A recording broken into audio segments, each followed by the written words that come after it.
अस्सलाम वालेकुम दोस्तों, उम्मीद करता हूँ आप सब खैरियत से होंगे। दोस्तों, एक बार फिर से आपकी खिदमत में हाजिर हुआ हूँ एक बहुत ही खूबसूरत वीडियो लेकर, जो कि आप ये वीडियो देखकर हैरान रह जाएंगे। जैसे कि आपको पता है कि जो गाज़ा और फ़लस्तीन के साथ जंग हो रही है इसराइल की, और ये इसराइल जुल्म कर रहा है इस पर, गाज़ा पर, फ़लस्तीन पर। लेकिन पूरी दुनिया के अंदर कोई भी मुस्लिम मुल्क गाज़ा का साथ नहीं दे रहा। गाज़ा का, फ़लस्तीन का, उनके लोगों का किसी मुल्क ने मतलब कि बात नहीं की।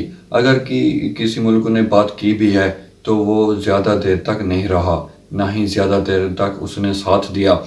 तो हैरानी की बात आपको बताता चलूँ कि कल इंडिया के वज़ीर आज़म नरेंद्र मोदी साहब ने एक बयान दिया, जिसके अंदर उन्होंने कहा कि जो फ़लस्तीनी मतलब कि बच्चे बूढ़े मारे जा रहे हैं, हम उनके साथ हैं, और गाज़ा का साथ दिया। शरेआम सोशल मीडिया पर उन्होंने बयान दिया। तो रज़ा भाई ने एक वीडियो बनाई, उसके अंदर हमें बहुत सारी मालूमात मिलेगी, जिस पर आज हम रिएक्शन करेंगे। तो आइए देखते हैं हमें क्या मालूमात मिलती है। जी हाँ, इस तरह का बयान जो प्रधानमंत्री माननीय नरेंद्र मोदी जी ने दिया है, इस तरह के बयान की उम्मीद इजराइल को बिल्कुल नहीं थी, क्योंकि इजराइल भारत को अपनी तरफ देखता है।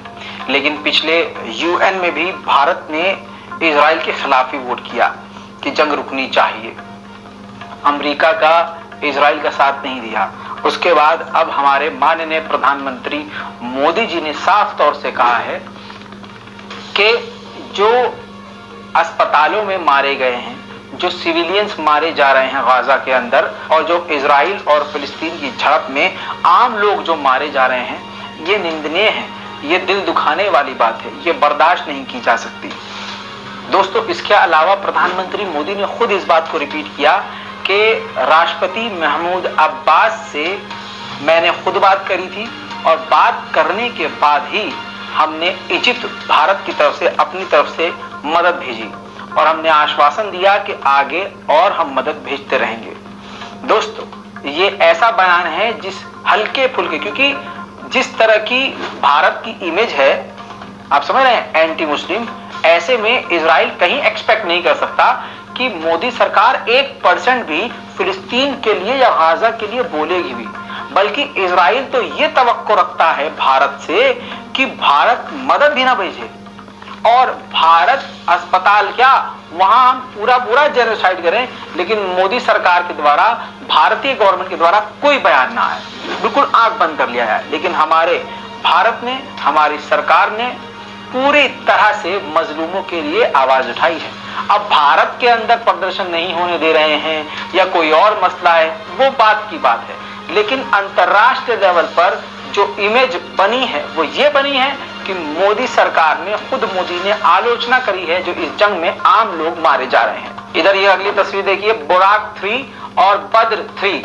जी हाँ, बुराक और बद्र 3 मिसाइलें जो हैं, ये हमास के जो यूज करने वाली मिसाइलें थी, ये इजराइल की सेना के हाथ लग गई हैं। गाजा के अंदर यूएन के स्कूल पर पूरी तरह से इजराइल के सैनिकों ने कब्जा कर लिया। इजराइल का बच्चा बच्चा आतंकी है, साइको है, वो खून का प्यासा है। आप सोचिए, किसी को बर्बाद कर दिया जाए और उसकी लाश के चीथड़ों के साथ खेला जाए, ये कौन कर सकता है दुनिया में? एक हैवान ही करेगा। हैवानियत का दूसरा नाम इजराइल। टिकटॉक पर ये तस्वीर देखिए, टिकटॉक पर ये वीडियो है, ये इजराइल का सैनिक है जो टूटे हुए यूनिवर्सिटी में कंप्यूटर पर चिढ़ा रहा है कि ये देखो हमने क्या कर दिया, यहाँ खेलते थे, यहाँ पढ़ते थे, तुम ये करते थे, ये देखो हमने क्या कर दिया। पूरी तरह से रोकर एक्टिंग करके टिकटॉक पर।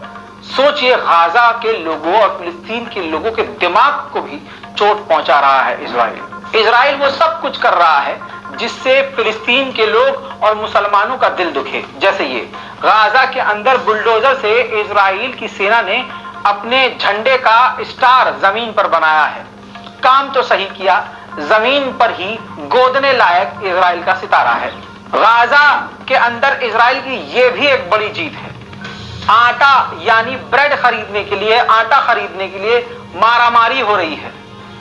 यह हाल इजराइल ने कर दिया है। इसमें भी आपस में लोग लड़ मर रहे हैं, इसमें भी जीत इजराइल की हो रही है। मेरे दोस्तों, सबसे सबसे बड़ा झटका हमास के लिए ये शख्स है, नाम है इनका अहमद बहार। अहमद बहार को इजराइल की सेना ने कत्ल कर दिया है। ये अब तक का हमास का मारे जाने वालों में टॉप लेवल का बंदा था। गजा की हेल्थ मिनिस्ट्री की तरफ से कहा गया है कि अल-शिफा अस्पताल इस वक्त पूरी तरह से जेल बन गया है। वहीं ईरान ने अमेरिका से कह दिया है कि हम नहीं चाहते कि ये जंग आगे बढ़े, हम चाहते हैं कि कॉन्फ्लिक्ट जल्द से जल्द खत्म हो। वहीं ईरान के पूर्व विदेश मंत्री ने और बड़ी बात कही। उन्होंने कहा कि हम हमास के साथ तो हैं, लेकिन हम जंग में हमास के साथ नहीं उतरेंगे लड़ने के लिए इजराइल से। ये हमारा सीधा सीधा फंडा है। उधर कसाम ब्रिगेड ने कहा है कि हमने अपने 2 ऑपरेशन के अंदर इजराइल के 62 आर्म व्हीकल को तबाह कर दिया है और 9 सैनिकों को कत्ल कर दिया है। इसके अलावा दर्जनों को बुरी तरह से घायल किया है।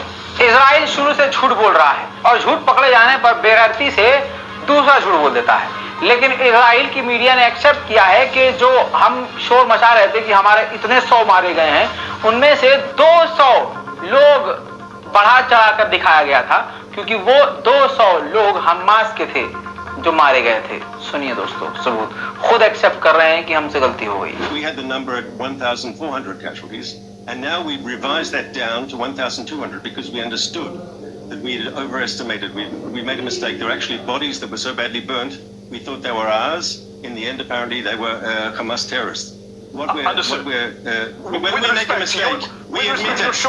इजराइल की औकात ये है, ये देखिए, गाजा के स्कूल के अंदर घुस के